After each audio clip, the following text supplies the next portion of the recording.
Welcome back to my channel. Thank you guys for being here. I hope everyone is doing well. I hope everyone's summer is going well. It's so nice to be on vacation, isn't it?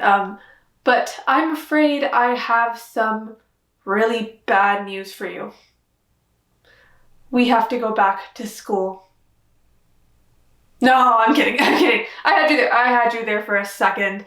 No, I am not dragging you back to school, but we are going to be diving into the world of a school, but not just anyone. We are going to be at Hogwarts School of Magic, because today's episode is the Latin in Harry Potter.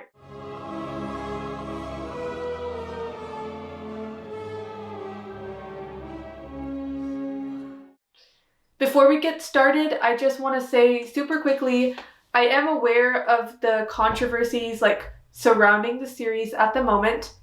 I just want to make it very clear that I do not stand by what the author has said and in public statements. I don't stand by what she has stated that she believes in at all. This video is only going to deal with a very niche part of the series. We are not going to be talking about the books in general. We are not going to be talking about the author. So I just wanted to make that super clear before we get started. And now that we've done that, we can move on. So one of the things I always loved doing when I was younger is imagining what classes I would take at Hogwarts. There are so many. You can take potions, you can take defense against the dark arts, you can even take care of magical creatures if your dream job is to be a magical vet. But they don't have a class that I think would probably be pretty important. And that's Latin, because actually about 99% of the spells in the book come from Latin. So you'd think that they'd have it as a class. A lot of the spells take very direct grammatical and structural inspiration from Latin words. Consider the spell Lumos. In the book, it conjures light. Lumos maxima. It comes from the Latin word lumen, which literally means light or sunlight.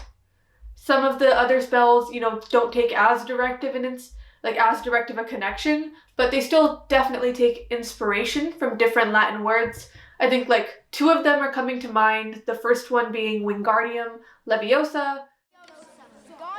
Wingardium Leviosa.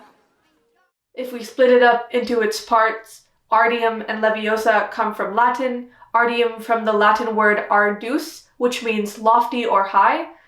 I actually expected Leviosa to be from a word that meant flight or float, because the spell does create levitation, but it actually comes from the root word levis. Levis does not mean flight, it actually means lightweight. So I think the inspiration there, in my interpretation, is that you're making something so lightweight, it could practically fly. Another spell which also draws some inspiration from Latin is Sectum Sempra.